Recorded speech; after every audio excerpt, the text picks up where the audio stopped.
de Nebel qui était plus de 500 000, sans compter les fascicules, la cathode de Boya qui est carrément 1 million. Donc, je ne suis pas devenu homosexuel parce que j'étais peut-être pauvre ou de l'argent, voilà. Je ne suis même pas devenu, parce que quand je dis devenir, c'est un peu comme si j'étais hétérosexuel et après j'ai changé, voilà. Donc, j'ai toujours été attiré par les hommes, voilà. Donc, je ne suis pas devenu, non, c'était une erreur de ma part. Comme à 12, à l'adolescence, parce que c'est à l'adolescence généralement que, voilà, à la puberté, qu'on développe généralement les caractères secondaires, que ce soit masculin ou féminin. Et à l'âge de 12 ans, 13 ans, quand mes camarades de classe, voilà, ressentaient déjà cette érection envers moi, non. J'étais attiré par... voilà, mais c'est quelque chose qui était enfui en moi parce que je pense que je suis entré en sixième à l'âge de 11 ans. À 11 ans, je suis allé à l'internat à Bamenda. Et à l'internat, c'était un internat catholique. Bah voilà, donc quand mes camarades de classe et catholiques, donc j'ai grandi dans la foi chrétienne. Et il y avait toujours cette phrase dans Lévitique 18, chapitre 22, qui dit, si un homme couche avec un homme comme on couche avec une femme, il a commis une abomination. Donc, suite à cela, c'était ancré dans ma tête et ma mère, parce que nos mères nous connaissent, ma mère savait effectivement que j'étais déjà très, très efféminé.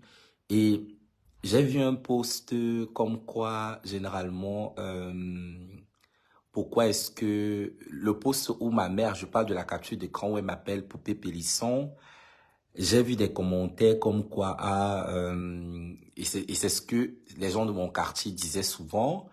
Je pense que beaucoup de personnes ont commenté du genre, mes parents m'ont sacrifié et tout. C'est la raison pour laquelle j'ai toujours eu ce traitement spécial par rapport à mes frères et sœurs. J'ai juste souri, moi j'ai juste ri parce que c'est ce que tout le quartier, parce que j'ai habité deux quartiers, j'ai habité bon, je suis né à Bonamou-Saïdi, mais après, mon père a conçu en Ndogbo, donc il a acheté son terrain en Ndogbo et tout, donc c'est en Ndogbo que j'ai passé, disons, toute mon adolescence, mais je suis né à Bonamou, bon, j'ai né grandi, peut-être jusqu'à l'âge de 8 ou 7 ans, après nous sommes allés habiter en Ndogbo, dans notre, voilà, dans notre maison. Donc, il y avait des rumeurs, après, quand j'ai commencé à m'assumer, des gens qui disaient, oh, Shakiro, peut-être ses parents l'ont vendue, pourquoi elle est différente et tout. Voilà, les rumeurs donc, ça n'a rien à voir. Moi, déjà, j'ai posté ma sœur, ma petite sœur ici, et les gens ont remarqué la ressemblance très frappante. Et souvent, vous jugez les gens, mais vous ne connaissez pas les histoires. Et moi, je crois. Moi, je suis né le 29 juillet 1997. Donc, voilà, 97. Donc, cette année, j'aurai 27 ans. 27 ans au mois de juillet. Voilà, donc. Et j'avais une grande sœur au nom de Cynthia. Et elle est morte. Vous voyez le genre d'enfant qui naît généralement, qui dérange. Elle est née, je crois, elle est née en 1995. Parce que mon grand frère que j'ai posté tout à l'heure et tout, et beaucoup de personnes ont commenté, celui qui est aux États-Unis là que j'ai posté, il y avait des gens qui disaient voilà c'est un bon pain. Lui et moi on a un écart de 3 ans parce que lui il est né en 1994 et moi en 97, donc du coup j'avais une grande sœur au milieu et ma grande sœur là me ressemblait textuellement. Et elle est morte en 96, voilà. Elle est née en 95 et elle est morte en 96, peut-être à 1 an, 2 ou 3 mois. Et il y a ce qu'on appelle chez nous les Bamileke, les enfants qui naissent généralement pour déranger là. Donc du coup, quand elle est née, elle dérangeait tellement mes parents. Elle ne mangeait pas, elle était immobile. Elle ne mangeait pas, elle était immobile, elle ne faisait pas vraiment le genre d'enfant immobile qui n'interagit pas en fait. Voilà. Bon, pas autiste, mais elle n'était pas autiste. Bon, ouais, je sais pas, parce qu'elle avait juste 1 an, mais selon ce que ma mère me racontait en fait. Donc, après, on est allé à Bafang, vous connaissez, après tout, nous sommes des Bantous, on a nos coutumes, donc on est allé à Bafang après. Je crois, ma mère m'a dit qu'on était parti chez un marabout et le marabout a massé parce qu'on était fatigué d'elle. On partait partout dans les hôpitaux avec elle et ça n'allait pas. Elle ne faisait que manger l'argent et elle ne buvait. Elle ne t'était même pas les sangs. Elle prenait juste, voilà. Elle prenait juste le lait artificiel et tout. Donc on est allé à Bafon avec elle et on a prié, prié, prié. Le marabout, pardon, a essayé de la masser. Je crois il a massé avec les os. Ma mère avait dit avec les os du gorille. On a massé ses os avec les os du gorille. Et on est allé avec elle à côté d'une rivière. Et on a dit, si tu es venu réellement pour rester, reste. Et si tu es venu pour partir, genre si tu es un enfant qui est venu juste pour déranger les gens, tu vas partir comme tu es venu. Et je crois, 2 jours après, elle est morte. 2 jours après, elle est morte. On l'a même pas enterrée au village. Je crois qu'on l'a enterrée au cimetière, dans un cimetière là-bas à Bonamoussadji. Et on a fait une cicatrice sur elle. Voilà. Et 2 ans après, je suis né. Et je suis exactement la photocopie de ma sœur. Quand je regarde les photos de ma sœur à l'âge de... En 1995, parce qu'elle est née en 95 et moi en 97. Donc quand je regarde les photos de ma sœur et je regarde ma photo, c'est la même personne, voilà. Et on a fait une cicatrice sur elle et je vais vous dire quoi, j'ai cette cicatrice. Je ne blague pas. J'ai cette cicatrice derrière ma tête, voilà. C'est juste que je ne veux pas enlever la perruque parce que mes cheveux sont un peu ouf. Donc, j'ai une cicatrice derrière ma tête et c'est la même cicatrice, voilà, qu'on avait mis, voilà, donc du coup. Donc, il y a des enfants généralement qui naissent. Donc, cette hypothèse, ma mère me l'a cachée, voilà. C'est bien en grandissant que, parce qu'elle m'a mené chez des pasteurs, chez des prêtres. On allait à l'hôpital avec moi. J'ai vu le docteur John, c'est le célèbre docteur John, je crois à l'hôpital Lakensigny ou Général, parce qu'après, mon caractère est féminin, parce qu'on avait remarqué que voilà, j'étais pas comme les enfants de mon âge et tout, que de jouer au ballon, j'ai toujours aimé jouer aux poupées, vous voyez, donc mes parents ne me comprenaient pas. On pensait peut-être, j'allais constamment voir le docteur John, le célèbre, c'est un psychiatre au Cameroun. Mais voilà, donc, il y a des personnes, donc vous comprenez le pourquoi. Souvent, avant de juger quelqu'un, il faut réellement comprendre le pourquoi et tout. Cette personne fait ci et ça.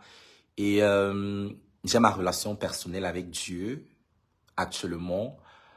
Oui, parce que comme j'ai dit dans le long post, voilà, les gens qui passent le temps à dire que l'homosexualité c'est un choix et tout. Pour moi, c'est pas un choix, non. Si tu dis l'homosexualité, c'est un choix, c'est un peu comme si tu choisis volontairement de naître noir dans une société infestée par le racisme. Toi, hétérosexuel, je parle d'un homme hétérosexuel. Quand toi, tu vois une femme bandée, tu appuies sur quel bouton? Sur quel bouton tu appuies? Donc, si tu n'appuies sur aucun bouton, ok. Donne la même formule aux homosexuels pour que quand ils voient aussi également une femme comme toi, ils puissent bander. Voilà.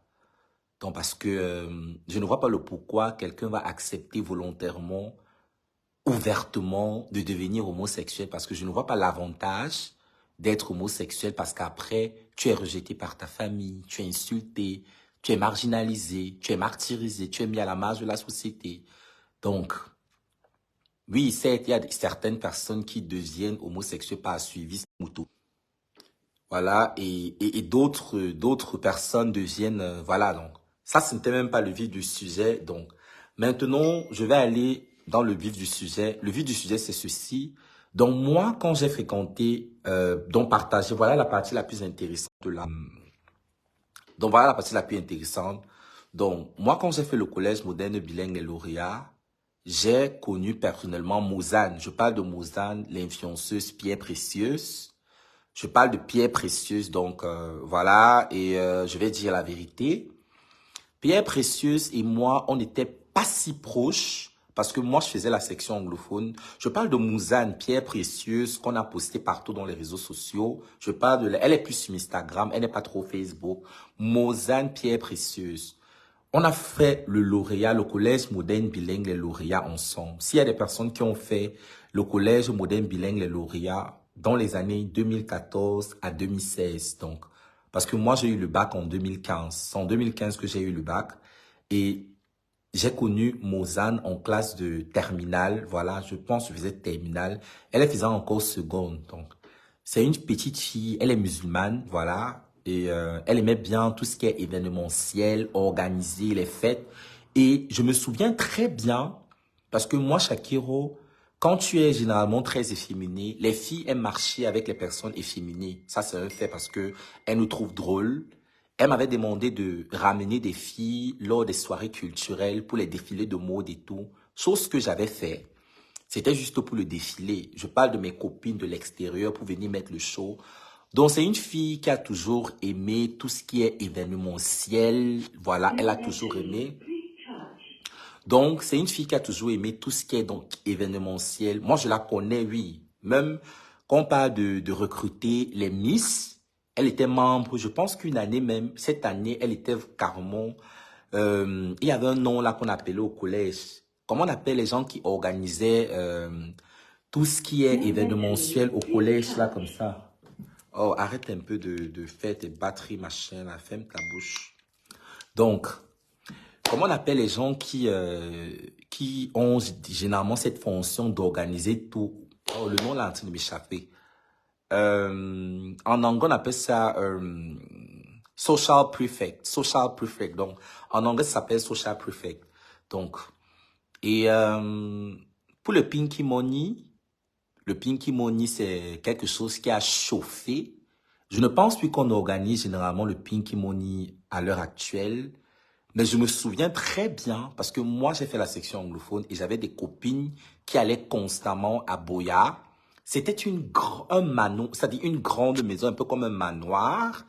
Et Mozane, tu sais que moi, je suis impartial. Et toi-même, tu faisais le Pinky Money dans les années 2015, 2016, 2017.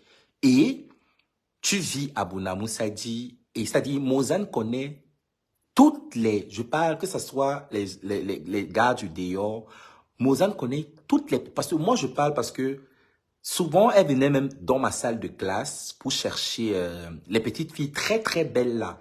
Et quand vous voyez cette Mozane, c'est une petite fille très très jolie, elle te fait un petit sourire avec un petit visage et difficile de la résister en fait. Donc c'est comme ça que Mozane est. Voilà, donc j'ai son numéro de téléphone. On se parle plus trop parce qu'après le bac, on se suit mutuellement sur Instagram.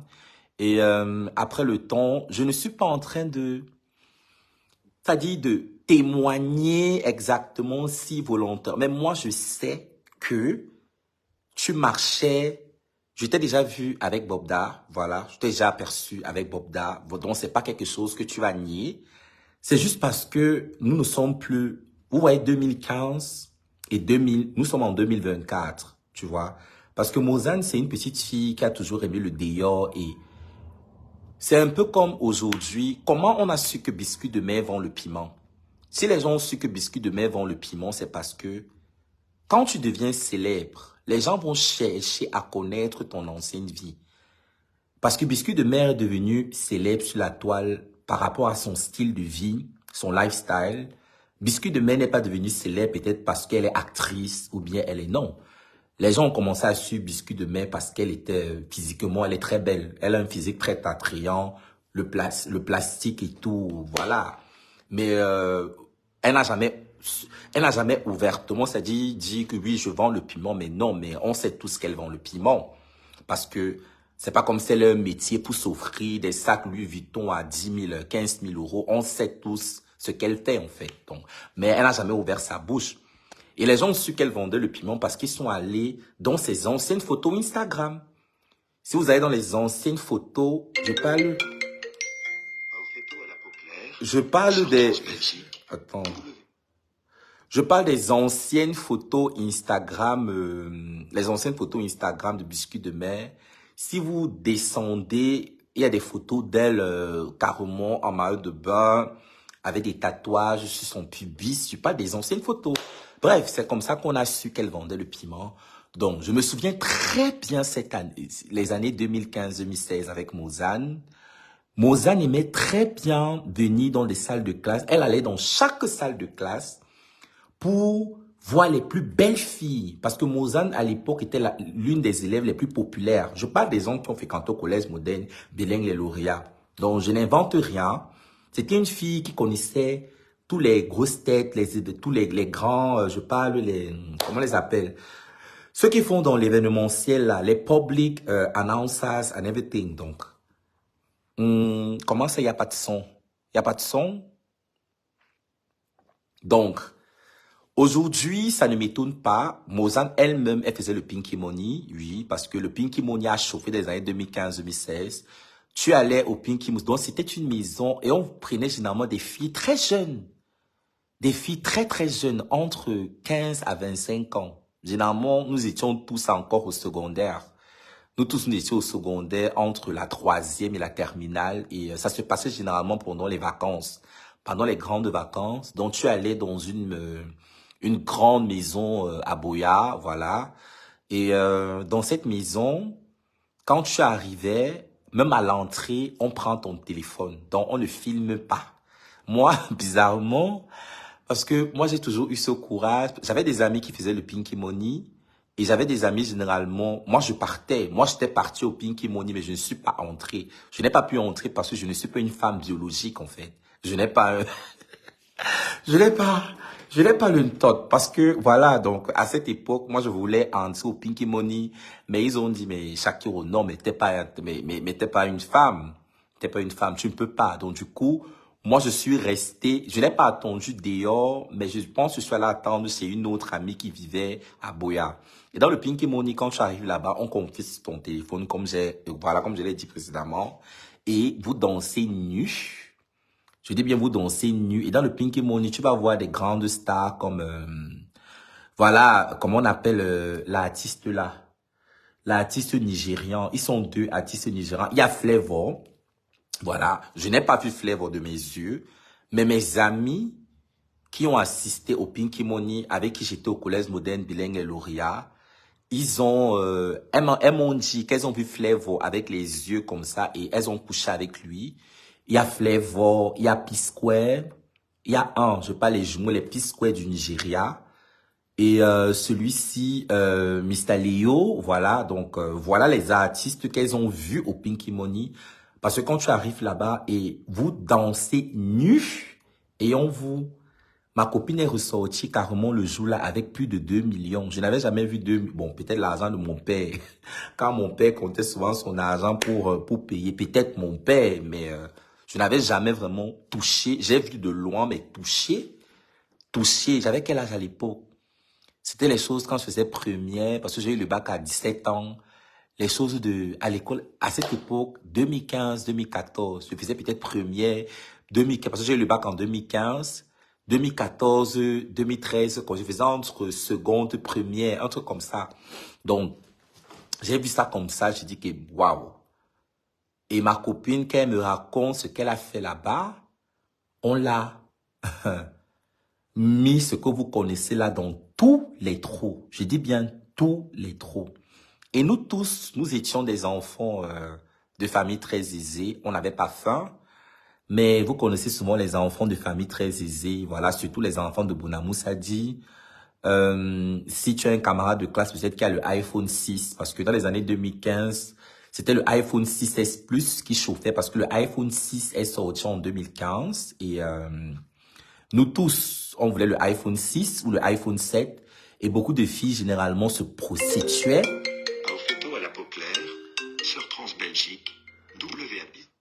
Arrêtez de m'appeler, en fait. Les gens vont m'appeler là, je sais pas. Et beaucoup de filles à cette époque-là, London, je ne sais pas si le Pinky Money existe encore à l'heure actuelle, parce que le Pinky Money, c'était dans les années 2015, 2016, 2017, 2018. Vous savez, quand il y a un truc machiavélique et diabolique comme ça, après, quand les gens commencent à prier, Parce qu'il y a beaucoup de mères qui ont perdu leurs enfants. Eux-mêmes aussi, ils ont peur. Peut-être ce n'est plus... Parce qu'à cette époque, c'était vraiment connu, hein. C'était vraiment connu de tous. Et ça chauffait toutes les filles, les plus belles filles à cette époque. Je parle des filles de Saké. Parce que s'il y a des collèges, moi je ne raconte pas, moi je dis ce que je connais, mais toutes les filles, parce que la plupart de mes copines avec qui je traînais au Cameroun, c'était des filles qui ont fait le lycée Jos, les filles de Saké, les filles du collège Chevreul, il y a le collège Chevreul, bon, Liberman, c'est des filles quand même déjà très posées, parce qu'à Douala quand même c'est l'un des collèges, voilà, donc on parle des les meilleurs collèges dans tout le Cameroun, Liberman est classé, mais il y a le collège Saint-Michel. Les filles, généralement, de ces collèges, c'était des filles de bobo, de familles bien aisées. Mais ce qu'elles faisaient, donc, c'était généralement les filles de ces collèges-là que j'ai cités qui aimaient bien le Pinky Money pendant les vacances, voilà.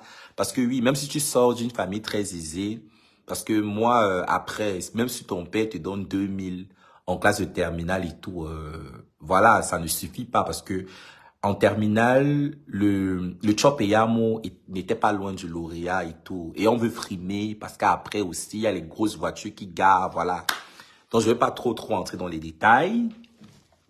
Donc, le Pinky Money a détruit tellement de jeunes, tellement de jeunes. Et ma copine, voilà. Après ça, les 2 millions, bizarrement, l'argent même qu'on vous donne et tout, c'est pour ça qu'après la prostitution, oui, c'est un argent, parce que l'argent que tu n'as pas vraiment souffert à la sueur de ton front, je parle pas le mérite, tes compétences, après tu ne... Oui, parce que quand c'est l'argent que tu as vraiment souffert, qu'est-ce que les prostituées et les vendeuses de piment? Parce qu'après, tu vas acheter les perruques, tu vas peut-être payer ton loyer, tu vas payer ton lait de toilette.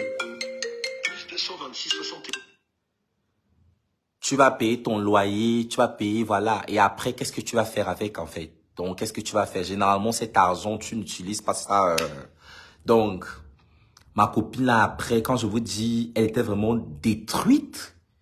On l'a sodomisée dans, je veux pas que le pazouk, donc, c'est-à-dire, bref, dans tous les trous, qu'elle m'a expliqué, c'était une fille de famille très aisée, mais très têtue également. La différence entre elle et moi, c'est que moi, je marchais avec elle, mais j'étais premier de la classe. Et elle était toujours parmi les 5 derniers. Mais bref, donc, à l'heure actuelle que je vous parle, elle n'est plus de ce monde, elle est morte. Ma copine là est morte et c'est d'elle dont je parle dans le post précédent, voilà. Elle s'appelait Laura Ebon. Et comment elle meurt? En classe de terminale, là je parle, là j'ai la chair de poule. Seigneur Jésus-Christ. Là, je parle, là, j'ai la chair de poule. Seigneur, Laura est bon, que ton âme repose en paix. Seigneur Jésus, que ton nom soit sanctifié, que ton règne vienne, que ta volonté soit faite sur la terre comme au ciel. Donne-nous. Bref, Seigneur, pardonne ton enfant, Laura est bon. Bref, pardon. Là, je commémore juste les très bons moments que j'ai passés avec elle. Parce que Laura est bon. C'était ma camarade de classe et l'une de mes meilleures amies. Et c'était une fille, la première fille même à qui je confie que j'étais attiré. Bon, elle a toujours su, mais j'ai ouvert ma bouche et c'est toujours la première fille avec qui j'ai eu ma première expérience. Parce que depuis ma tendre enfance, je savais que j'étais attiré par les personnes, voilà, les hommes.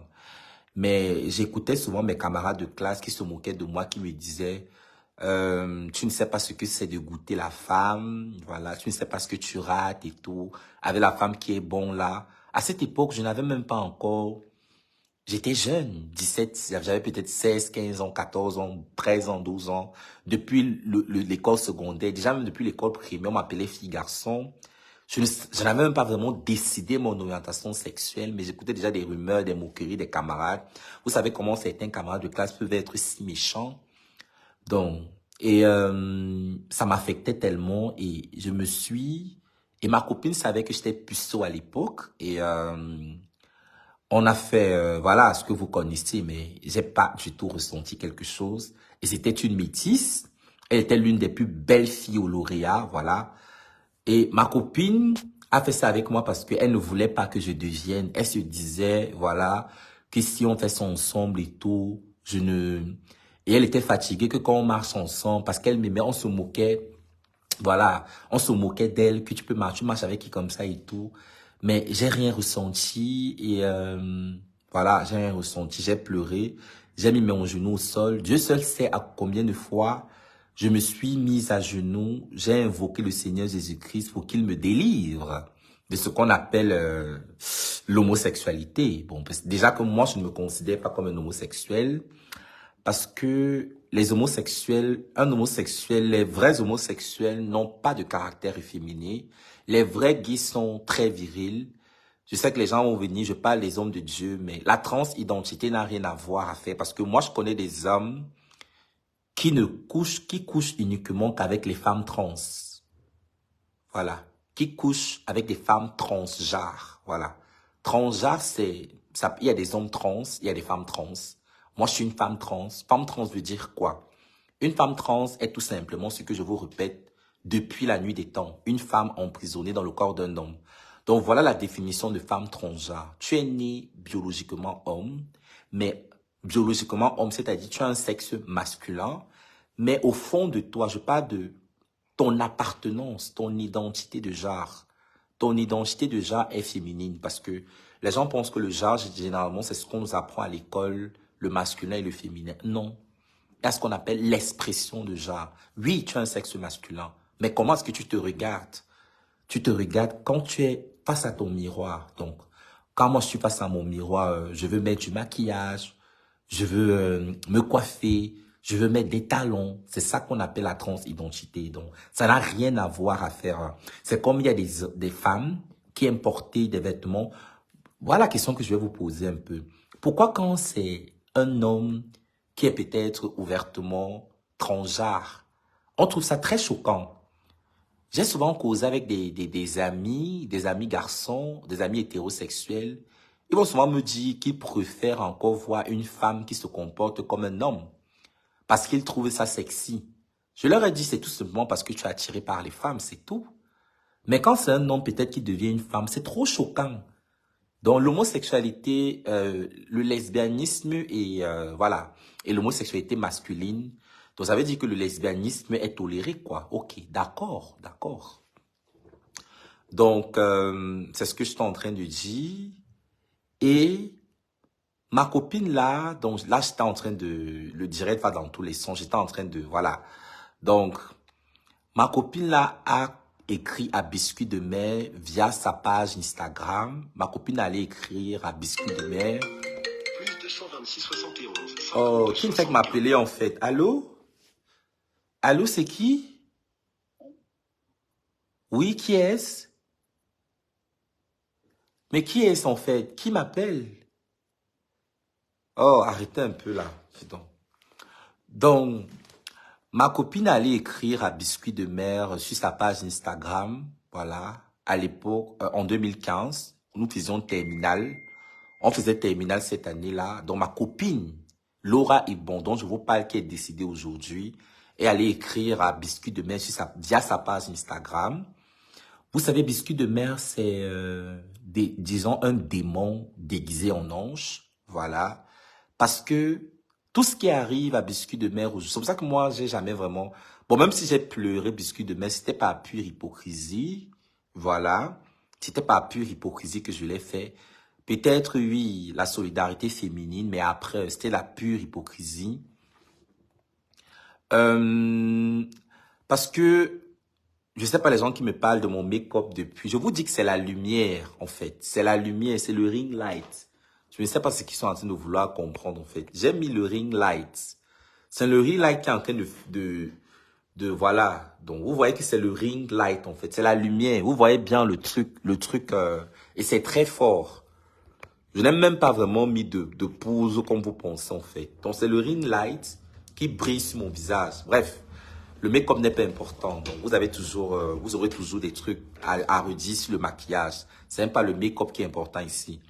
Donc, Biscuit de mer, c'est, comme je disais bien, c'est un démon déguisé en ange. Parce qu'après, si vous pouvez imaginer le nombre de filles que Biscuit de mer a détourné à travers la vie qu'elle exposait. Moi-même, je parle en particulier moi. Parce que dans les années 2015, 2016, 2017, on se souvient tous. Moi-même, j'étais émerveillé par la vie de Biscuit de mer. Le nom de Biscuit de mer était sur toutes les lèvres. Et vu que c'était ma sœur Bafon, et les gens sont en train d'appeler là depuis. Je ne sais pas pourquoi ils sont en train d'appeler parce qu'ils ne veulent pas que je parle forcément. Arrêtez de m'appeler. Donc, moi-même, j'ai été influencé par Biscuit de mer jusqu'à, on se souvient tous qu'on s'appelait Biscuit de mer affectueusement. Il y a une fameuse vidéo que j'avais fait en 2015-2014. Je parle des éloges à Biscuit de mer où je disais carrément, Biscuit de mer, Yamela, le pouvoir ne se partage pas. Ça avait fait un buzz fou et Biscuit de mer m'a cherché et après m'avait même offert un iPhone. On se souvient, donc si on fouille bien les réseaux sociaux, c'était en 2015, 2016 comme ça. Bon, non pas 2015, 2016 parce que là je faisais terminale. Après je suis allé à l'université catholique de Boya. C'était les années 2018, 2018 comme ça là. Elle m'avait offert un iPhone, voilà. Je pense que c'était un iPhone 7 comme ça à l'époque. À l'époque c'est un iPhone 7. Donc, Biscuit de mer, ma copine allait écrire à Biscuit de mer sur Instagram. Apparemment, Biscuit de mer lui a donné son numéro de téléphone. Après, elles se sont vues. Quand elles se sont vues, je ne me souviens pas très bien où elles se sont rencontrées. Ma copine ne venait même plus à l'école. Déjà qu'elle n'était même pas d'abord très brave à l'école. Elle ne venait même plus à l'école, elle ne venait même plus en cours. Ma copine avait même déjà changé. C'était même plus trop... elle ne traînait même plus trop avec moi.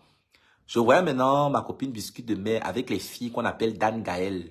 Il y a une fille qu'on appelle la sorcière. Voilà, Dan Gaël. Elle traînait maintenant avec les Dan Gaël. Comment on appelle les filles qui ont chauffé à l'époque là.